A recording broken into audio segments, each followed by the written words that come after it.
Chapter 16 starts off with, Justin ended up sleeping with 6 or 7 girls in the weeks after we officially broke up. Or so I heard. Hey, I get it. He was Justin Timberlake. This was his first time to go solo. He was a girl's dream. I was in love with him. I understood the infatuation people had with him. But she said that because she saw him dating, she realized, okay, I got to get out there too. I can't just sit around and watch him run around all over the place. His face was on every magazine. Everyone was talking about him. His song was constantly on the radio. And she felt like she needed, I don't know, maybe to have a rebound relationship. There was a guy she thought was super cute, and she had talked to this club promoter about him. And the club promoter friend was like, yeah, you've got great taste in men. This guy's awesome. I don't know who this club promoter was, but he's insane because the guy that she was talking about was Colin Farrell.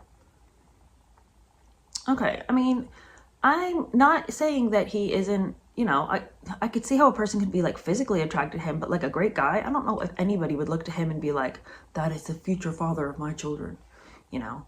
I mean, that guy looks like he rides him hard and puts him up wet. He just looks rough. There's just something about him that like you would look at him and you'd be like, you'd be swept up in some crazy if you got into a relationship with him. And Britney is. So Britney says that she decided to just put herself out there and just take charge and do like have a bold move here. And so she went ahead and showed up at the set where she knew that he was filming this movie. She marvels at the courage she had to do this. She's like, who did I think I was? Little Britney Spears walking up, like, that is so wild to me that I did that. And I'm like, who do you think you are? You are Britney Spears. You can go anywhere you want to, and no one's going to shoo you away, at least at this point in her career. You know, I mean, she could have shown up anywhere. And the director gave her his chair and was like, hey, take a seat, welcome on set. You know, it's like big day for them. Look who just showed up. And Britney doesn't even get it. And I said this in the last episode. She's constantly like blinded by everybody else's star and can't even seem to realize and conceive of the fact that she too is shining just as bright. But she constantly is like, oh my gosh, I can't believe that so-and-so just walked in. I get to talk to so-and-so. And I'm like, do you realize that half the room is like, oh my gosh, I can't believe Britney Spears just walked in? She doesn't get it. Anyway, she's like flabbergasted, shocked, and amazed by her own balls to just show up on this set. And of course, Colin Farrell immediately starts flirting with her. And he comes over and he's like, do you have any pointers for what I should do here? And she's like, believes that he's actually asking her to direct him. She's like, can you believe that? He actually asked me to direct him. And I'm like, no, he's just flirting with you. There's a director on set, you know.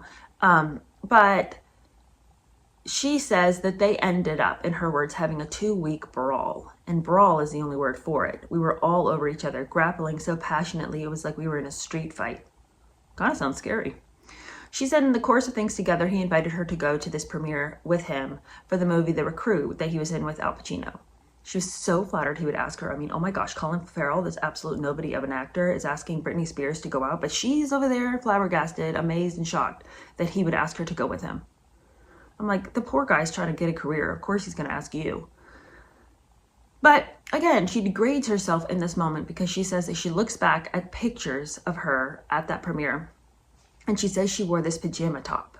And at the time she thought it was a real shirt because it had these little rhinestone studs on it. But now she looks back on it and she's like, that was definitely a pajama top. But Britney, I'm like, yeah, but you and everybody else at that time was wearing lingerie out and acting like it was clothes. Like, you weren't some outlier in this fashion moment. Literally everyone was wearing slip dresses and little slip shirts and little camisole looking things.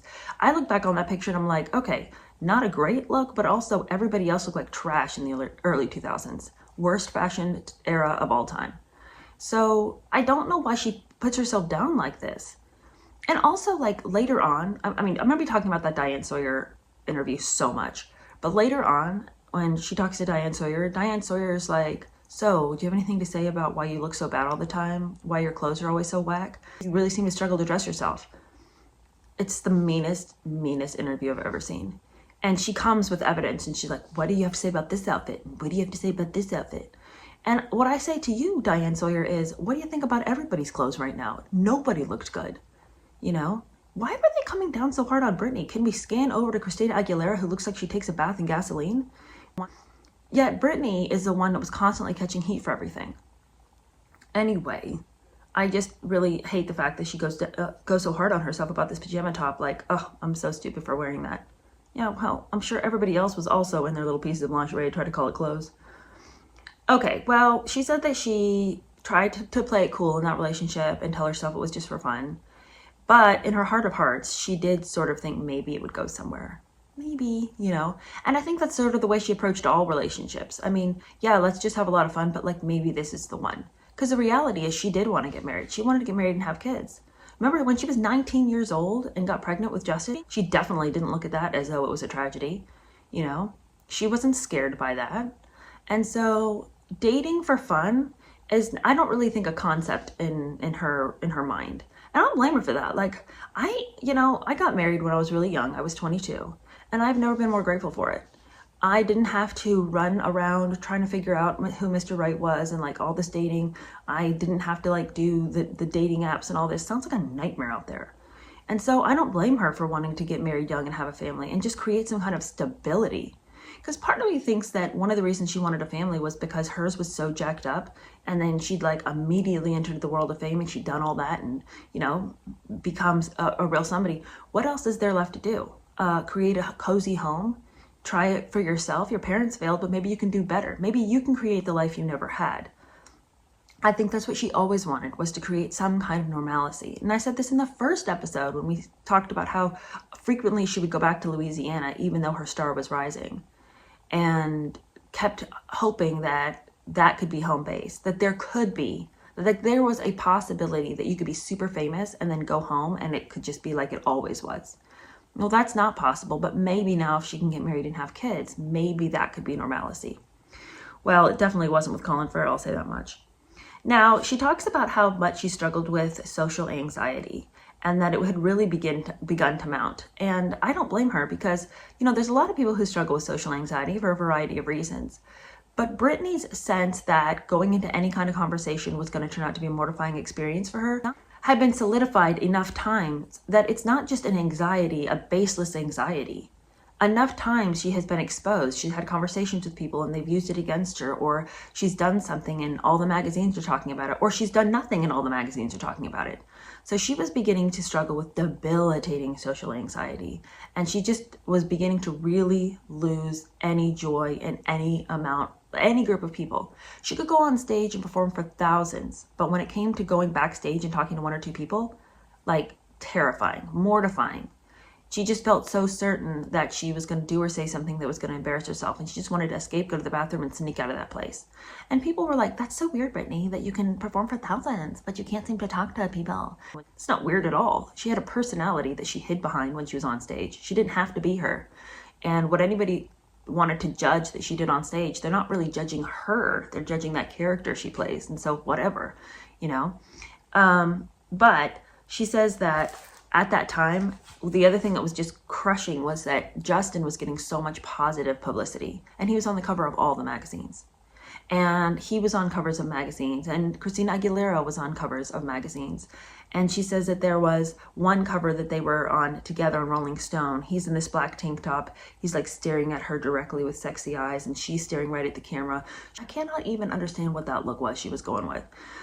Anyway, in that article, she's just talking about the whole Britney and Justin thing, like, yeah, I think they'll get back together again. I hope they do. And just talking about it with so much familiarity. And the truth is, Christina knew Britney. All of them had come up together in the Mickey Mouse Club. And even though she wasn't saying anything cutting, for Britney, it felt like, stop talking about me. Like, this is my business. Please just leave it alone. I know you're not trying to be cruel, I'm going to assume you're not trying to be cruel. But it just feels like I don't want salt rubbed in this wound. Can we not talk about my breakup? Can you just not make that a topic of your conversation in this interview? Like, maybe you can just talk about you and you can leave me to talk about myself when I'm ready. Well, part of her disappearing act at this time, because she was going out and performing, but like in her personal life, just wanting to disappear, crawl in a hole and never come back out.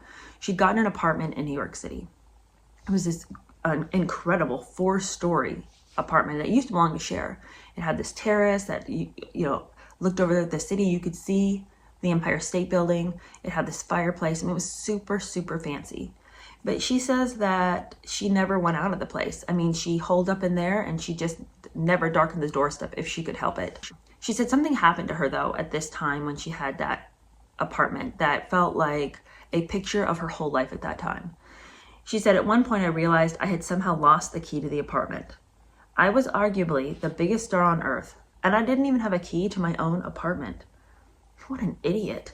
I was stuck, both emotionally and physically, without a key. I couldn't go anywhere. I also wasn't willing to communicate with anyone. I had nothing to say. But trust that I always have the key to my apartment these days. And I think that's a really interesting sort of picture of what was going on. Yes, she is stuck emotionally and physically without a key. And there seems to be nobody willing to step in and actually help and guide her. She says, she just paints this picture of herself that is so depressing that just reading it just like gives me like the saddest, creepiest, loneliest feeling. That there she is in New York City by herself. One time a cousin invites her to go out. She falls on the charity of this cousin. The cousin takes her out to this underground nightclub with low ceilings and red walls. She's in this, 129 baby dress.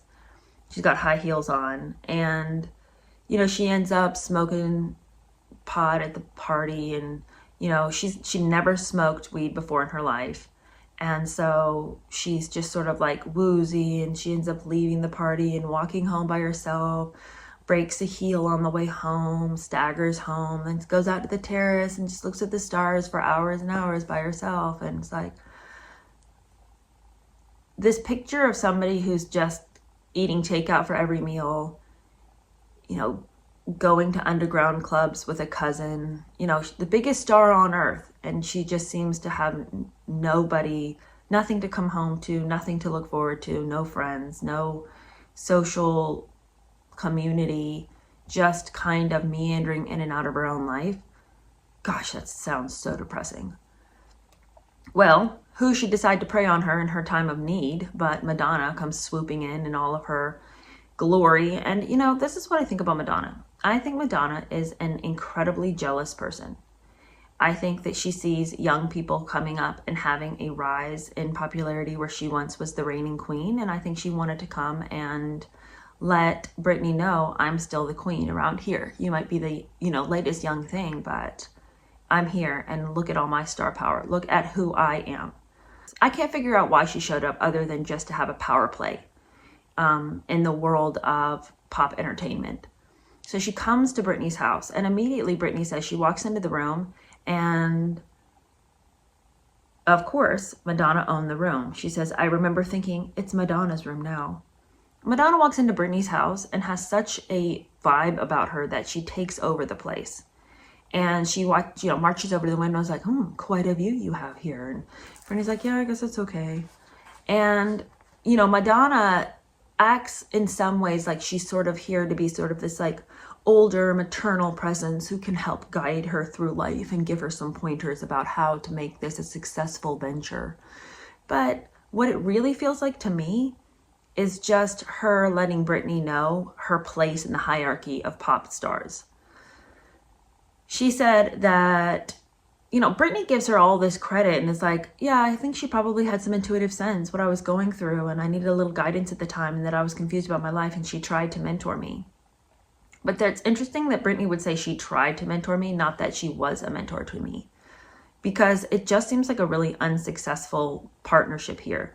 Other than Britney ends up looking at Madonna as a possible role model, but in all of the worst ways.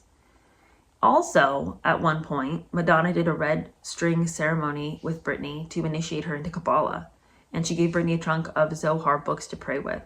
Then Britney, at the base of her neck, ends up getting this Hebrew tattoo that is one of the 72 names of God that means healing, supposedly. And the whole thing is just so shallow. Like, I'm going to come in here and I'm going to be a mentor to you, and I'm going to show you the ways of the world. And while we're at it, let me tie this red string around your arm and give you sort of like the sense that I have some spiritual wisdom as well as some career advice for you. And it's all just so baseless and lame. I mean, is there anybody who looks at Kabbalah as a legitimate religion? It's just it was just the trendy thing all the stars were doing at the moment. And I just feel like the whole thing lacks any kind of genuine concern for Britney. I feel like it's so Madonna just trying to make sure that Britney knows her place. And the thing is that Britney is meek and mild-mannered enough that I don't think that she ever needed Madonna to remind her that I was here first, you know? She says that in many ways, Madonna did have a good effect on me. She told me that I should be sure to take care of my soul, and I tried to do that. She modeled a type of strength that I needed to see. There are so many different ways to be a woman in the industry. You could get a reputation for being a diva, you could be professional, or you could be nice. I'd always tried so hard to please and to please my parents, to please audiences, to please everyone. I must have learned that helplessness from my mom. I saw the way my sister and my dad treated her and how she just took it. I wish I'd had more of a mentor then to be a badass bitch for me so that I could have learned how to do that sooner. If I could go back now, I would try to become my own parent, my own partner, my own advocate, the way I knew Madonna did. She had endured so much sexism and bullying from the public and the industry, and had been shamed for her sexuality so many times, but she always overcame it. Well, I don't know if Madonna overcame it, because how can you overcome a thing that you are the one who put yourself there in the first place? Like, Madonna comes out with a book all about sex, and then she's all like, can you believe that I've been objectified like this? And it's like, yeah, I can, because you're the one who gave us all the idea. What is up with these people who strip down to nothing? Then when people notice, they're like, how dare you look at me? Look away, cast your eyes away. Well, then don't take your clothes off if you don't want people to notice you. And there's just such a plethora of people right now coming out, people from the 90s and stuff being like, I can't believe the way the industry treated me back then. It was dark days in the 90s. And it's like, well, you kind of had something to do with it. You're aware of that, right? Anyway, to continue on, she says that she looked at Madonna and she thought, okay, I just need to be like her because she doesn't care what anybody thinks. And I'm over here writing thank you notes to everybody that I come in contact with. To the chef, to the secretaries, to the bartender, everybody gets a thank you note from me. And that's not the sort of thing Madonna would do. So maybe I just need to shake that off. And I'm like, oh no, don't do that. Don't look at kindness as a weakness. And that's what I'm saying. Britney has no idea how to have power and how to be kind. I mean, she'll say that. I'm not saying a revelation that she clearly hadn't thought of on her own. But what I'm saying is, it's so sad to see what she does and calls it, this is me taking my power back, and thinking that she has to leave off with the niceness in order to be a powerful person. Hardly. Kindness is almost one of the best ways to be powerful. Not that we should try to manipulate the world to become these powerful people and manipulate kindness as a way to cast the wool over people's eyes. I'm not saying that. I think that there's nothing wrong with writing a thank you note, and for her to demonize that part of her personality and look over at Madonna, who would waste an enormous amount of people's time just because she could. You know, please, Britney, find somebody who can show you how to do life where you're not substituting viciousness as courage, you know? Anyway, as she looked on at Madonna, she decided that she needed to act powerful like Madonna. But then she totally misses the mark and just goes real weird with it in order to gain some kind of power. They were supposed to perform together at the VMAs, and they had practiced for a long time doing like this air kiss to each other. But then 2 hours before it actually happened, Britney, gets it into her little head that she needs to act more powerful. She's got to show everybody who she really is. And so she decides that she's just going to go for it and actually kisses Madonna. And a lot was made of the kiss, and she said it wasn't anything other than her just trying to gain some of that attention back that she had got the last time she performed. Remember when she rips off her clothes and she's in this like sparkly nude suit, a sparkly little bikini top, sparkly tight pants, and they're nude color, and it's quite the look. But she says a lot was made out of it, but she was just trying to regain some of that awe in her performance, and she was trying to feel powerful again, and she was tired of feeling like she couldn't get ahead, and so that's what she chose to do. While they were working to collaborate at the VMAs, she got this idea that maybe she could get Madonna to help her on this other song on her album that she really wanted to get more attention. She said that she really loved the song Me Against the Music on her current album at the time, and that the record company really wanted her to push I'm a Slave for You. But that wasn't the song that she loved. And so she decided like maybe they could create some kind of feature around that song, and then maybe it could be pushed into popularity. And her idea was, maybe I can get Madonna to work on that song with me on the album, and then create like a movement around that song, and maybe that'll be something. So she went to Madonna directly and asked Madonna for help. And Madonna was like, okay, I will. And the reason that I'm even bothering to tell you this story, because it's, you know, on the face sort of dull, is that while they were working on the music video for that song, Madonna said that she had a seam that had come out of her suit. They were just about to start filming, but she said there was a seam on her suit that had come undone and she needed a seamstress to come fix it. So Britney says that she wound up having to sit in her trailer for hours waiting for the suit to be fixed. Really? I thought, I didn't even know taking so much time for oneself was an option. If I broke a heel on my shoe, I would never make production take the 5 minutes to let me fix it. I would do whatever the director told me to do, even if I had to hobble onto the set without a heel, even if I had to show up barefoot. During our shoot together, I was in awe of the ways Madonna would not compromise her vision. She kept the focus on her. Going along with Madonna's ideas and being on her time for days was what it meant to collaborate with her. It was an important lesson for me, one that would take a long time for me to absorb. She demanded power, and so she got power. She was the center of attention because she made that the condition of her showing up, anywhere. She made that life for herself. I hoped I could find ways to do that while preserving the part of my nice girl identity that I wanted to keep. No, there's no way to preserve that. If you were going to make everybody wait around for you just because, you're going to hold everybody hostage just because everyone has to understand how important you are, you cannot do that and still maintain this nice girl persona. Like, it doesn't exist. You can't do that, because a nice girl would never make everybody wait. And this is what I was thinking as I was reading this part of the book. I kept thinking, is this an example of her actually looking at Madonna and being like, that's a way to be? Or is this her throwing shade at Madonna but acting like she's complimenting her? I don't know. Because this to me doesn't seem like anything anybody could look at and be like, that's a way to be. But then at the same time, I also have to remember that Britney is so desperately in need of somebody to show her how to go through life with strength and she's so tired of feeling so put down all the time that she might have looked at Madonna and thought, now that's a way to make sure people don't walk all over you. Maybe I should try that on. You know, so I genuinely think that she is complimenting Madonna here, but to me, this doesn't make Madonna look very good. Okay, let's continue on. Chapter 17. She says that her career was going well, but that she, in her personal life, was losing control of the things that she had once had some control over. It started out one day where she's at her apartment, and then who should come busting into the door but 4 people, 4 men, 3 of whom she'd never even seen before, and the 4th, oh, who could it be? Father, have you returned? You know, we have not heard not one word about Jamie since the very beginning of the book. We haven't heard hide nor hair of him ever since her career started. Suddenly he comes busting up with 3 strangers. They slap her onto the couch and they're like, all right, let's ask you some questions. And they bombard her with questions on and on and on, with no reason given as to why they're asking or why she has to give them these answers. You know, and never at any point does she feel that she has the right to say, okay, this is my house, you need to leave. You know, because her dad's involved, and I think she feels very submissive to her dad, particularly because of the culture she grew up in. You don't backtalk your dad, you just do what he says. And because she is this perpetual child, it wouldn't have even occurred to her to tell him, I don't like this, I don't even know who these people are, you guys can leave. So she sits and takes it. The very next day, she gets a call from her team, and they're like, you're going to have an interview with Diane Sawyer. Okay, well, Diane Sawyer shows up in her home to do a tour of her house and sit on her couch and berate her for 40 minutes.